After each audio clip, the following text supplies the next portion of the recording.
Oh, thank you so much. It's really special to be here.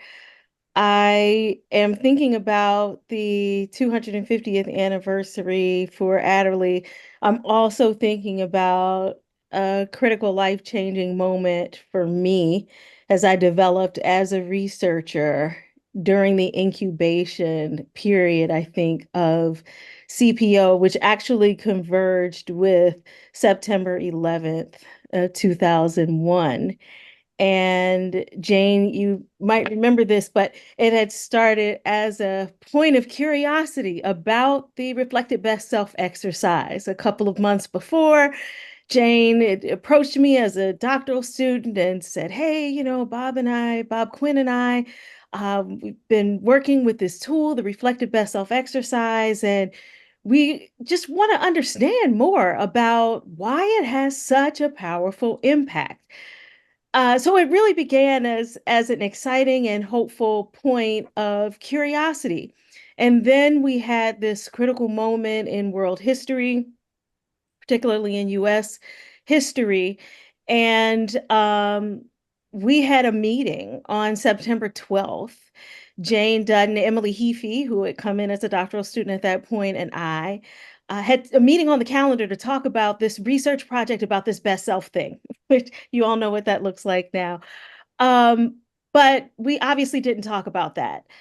I just remembered us sharing one, how we felt, showing and expressing the fullness of our emotions, which was not always a typical thing to do in a meeting with a tenured professor in your doctoral program. But I remember Jane saying, we ought to have something to say.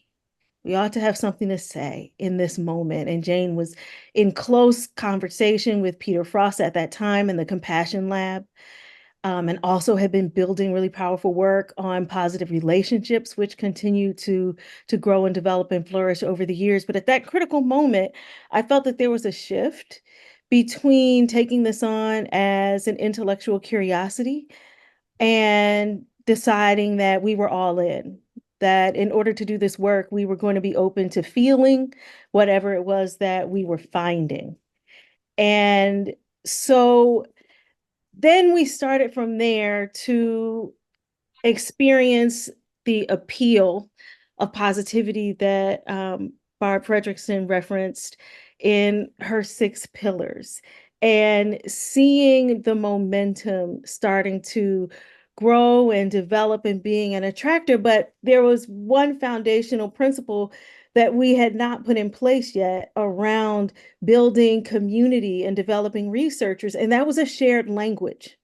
We didn't have the language, and any vibrant community needs a shared language in order to engage in discourse with one another. And so it took a period of time, and it took some experimentation, and it took us sitting around tables having conversations, trying to put into words things that we recognized in the data but had not been named or framed yet, had not been legitimated as part of scientific discourse. And building that together, because it only works if it's shared. And so that created a new model of organizing founded in a discourse of potential. So that was the first piece, was language. The second piece was an underlying principle that we would always operate in abundance. And these were implicit, not explicit. So of course, I'm talking about half my life now that I've lived with POS, because I did the math. And so, these become taken for granted, but not so in many contexts, and certainly not in the way that our professional context at the Academy operated at that time.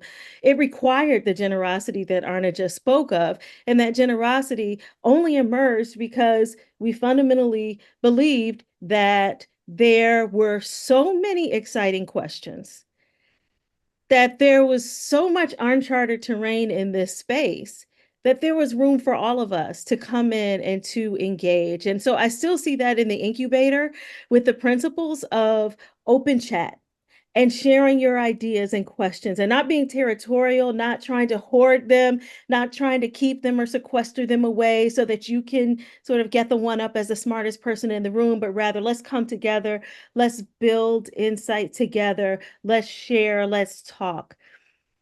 The third thing that we had to think about, another word, building on Barbara and Arna, this beautiful flow, I think, is around the bonding and the inclusion that comes. And I would say the puzzle became around boundaries. And I think it's always a healthy conversation.